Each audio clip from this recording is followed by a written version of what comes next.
Hi, and welcome to this new episode. This episode will show you and will help you get clarity on the 5 big mistakes that you might be doing that might cause you to sing flat and off pitch. Let's go.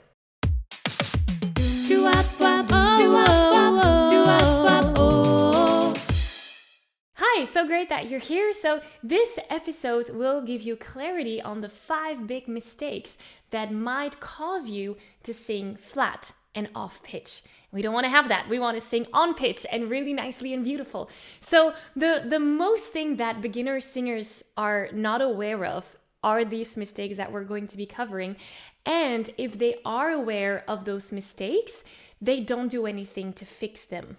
That's what we don't want. What we do want, and what the trained singer oftentimes do, is keep on exploring and learning about singing and about the voice to overcome these mistakes and to avoid these mistakes. Also, the trained singer will do and will keep on moving forward in exploring, vocal capabilities. So today we're talking about the vocal technique pillar. As you know, the Sing Yourself to Freedom formula consists of 4 big pillars.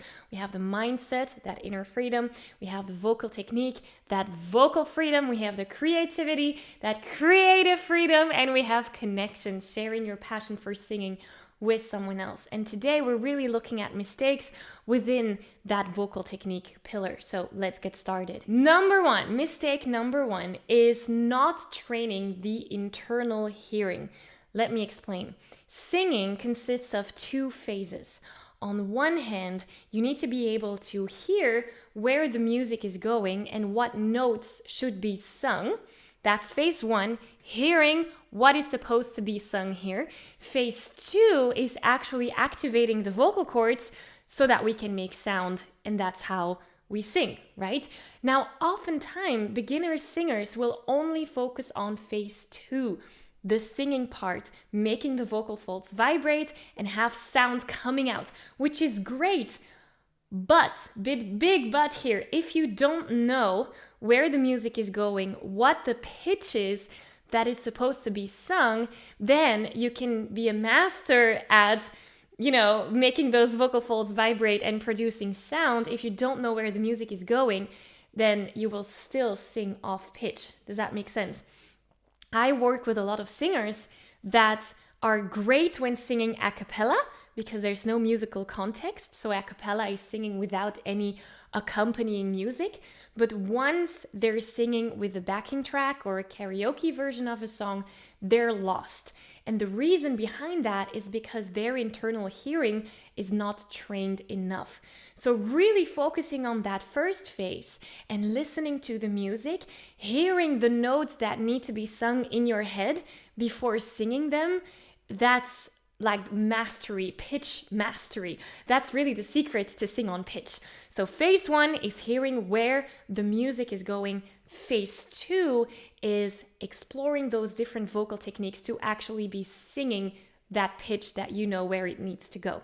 So that's mistake number 1, not training that internal hearing or not focusing on that phase 1. And that brings us to mistake number 2. Mistake number 2 is singing without any thought behind it. Let me explain. So I think all of us have been in a car, turn on the radio and just sing along for fun, right? This is not the most productive way to develop your voice. This is not the most effective practice session.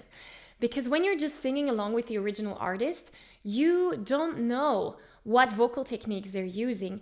And you are basically using your vocal muscles, how you have used them for your entire life. So you are in that automatic habit of singing. The magic happens when you sing along with a song and you are very aware of what techniques you should be applying. So let me give you an example. Say you're singing "Let It Be, Let It Be, Let It Be" from the Beatles. great song. If you're just singing along without thinking about it, it might be that you're not watching your breath support. It might be that you're not watching where your transition between registers should occur, right? From chest voice to mixed voice or to head voice. So you're just in your old habits, and your old habits might not be the best habits, especially if you're feeling straining or tension or hoarseness. We don't want to keep on singing in that way because that leads to these vocal problems. We want to actually be mindful of how we use our voice so that we can get more results and get more vocal freedom. So sing Let It Be next time you hear it in the car. Sing Let It Be and listen to what is the original artist doing with his voice. Oh, okay, he's singing in chest voice. Oh, he's breathing over here. Oh, he's phrasing it that way. And try and practice your singing using those vocal techniques. That's going to be a game changer, because then you're not in your habitual singing, you're actually training your vocal muscles to act in a different way. And that is the key to vocal development, really. And then we come to mistake number 3. And mistake number 3 is not having the awareness of the different vocal registers. So you have different vocal registers. If you didn't know, surprise, you do have them. So we can talk about vocal fry, we can talk about chest voice, mixed voice, head voice, yoo-hoo! And then you have even whistle tone. Like, there's so many different registers. And a mistake that lots of beginner singers make is singing in one register. I made that mistake years and years ago. I was a heavy chest voice singer. I didn't want to sing in head voice at all, and I kept on singing in chest voice. Of course, that led to some problems because the high notes were difficult for me. I was feeling like I was pushing my voice or straining my voice when I had to sing higher notes. So that's a very big mistake that beginner singers make. They're not aware that they have different registers, and they're not aware that you can use these different registers to work together to improve your vocal sound. And once you know that, and once you master these different registers, that's where the magic happens. And that's why in the Singing Insiders, my membership for passionate singers just like you, we have vocal workouts training those different registers so that afterwards you can combine the registers. And that brings me to mistake number 4. Mistake number 4 is switching too late between the registers. So, for example, I'm singing in chest voice. I know that I have a head voice, right? Because mistake number 3 told me about that. I know I have a head voice. Because my head voice might be underdeveloped, I keep on singing in chest voice. And the more I'm going higher in pitch, the more I'm straining or pushing my voice. That's the mistake beginner singers make. What they should do instead is transition earlier so that they can combine the strength and the power of your chest voice with the flexibility and the range of the head voice. See what we're doing here? And that's where we get into this world of mixed voice, using those two registers together so that we can sing those high diva notes without any straining or pulling. That really is the secret to singing high notes without any tension. Switching between the registers on time. So one rule that you can follow is if you feel tension, you have switched too late. Or if you have not switched, you need to switch, okay? So if you're feeling tension, then it does say that you need to switch registers. And that works from low to high and from high to low. So if I'm going ah and I'm feeling tension, I should have switched earlier. Ah, see, I switched. But then the other side as well, if I'm doing ah, and I'm feeling like that breathiness and that pushing in the low notes, ah, I need to switch from my head voice to my chest voice. Ah, this is way better than where I'm pushing my head voice. Does that make sense? I hope so. Now we could go into each one of this and do a whole episode just from each mistake. Maybe we should do that in the future. Anyway, let's go to mistake number 5, and that is confusing singing off pitch with I don't like the color of my voice. Let me explain. I had a singer and she was singing a song. Every pitch was absolutely correct. She was on pitch everywhere. And then once we finished the song, I told her and I asked her, so how was that for you? And she said, it was awful. I was off pitch everywhere. And I'm like, oh, everywhere?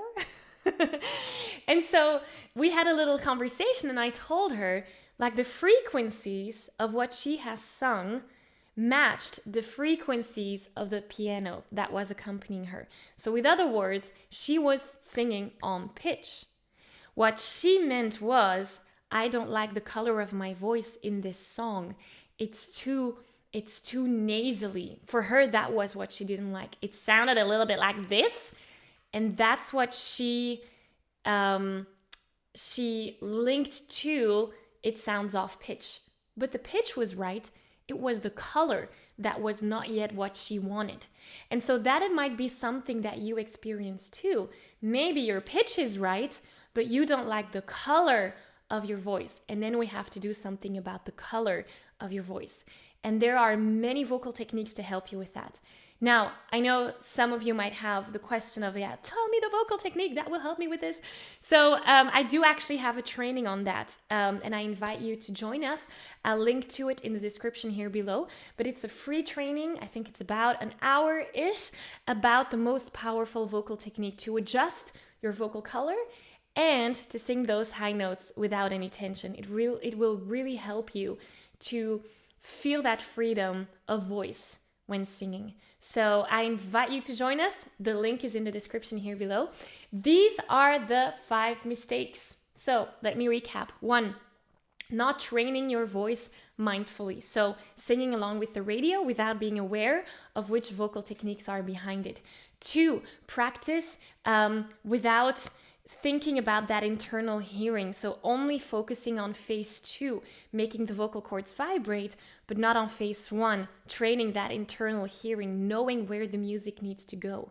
3, no awareness of the different registers. So not knowing that you have a chest voice and a head voice and a mixed voice and a whistle voice and all those things. Number 4, switching too late between the different registers, resulting in tension. And number 5, confusing singing off pitch with I don't like my vocal color and knowing how to adjust that. So those are the 5 mistakes that might cause you to sing flat. So my intention with this episode is to make you aware of them so that you can do something about it. And the first step to do something about it is follow that free training that I linked in the description here below so that we can get started on crafting your vocal color and taking away that tension when singing. So look forward to seeing you there, and see you next week in the next episode. Bye.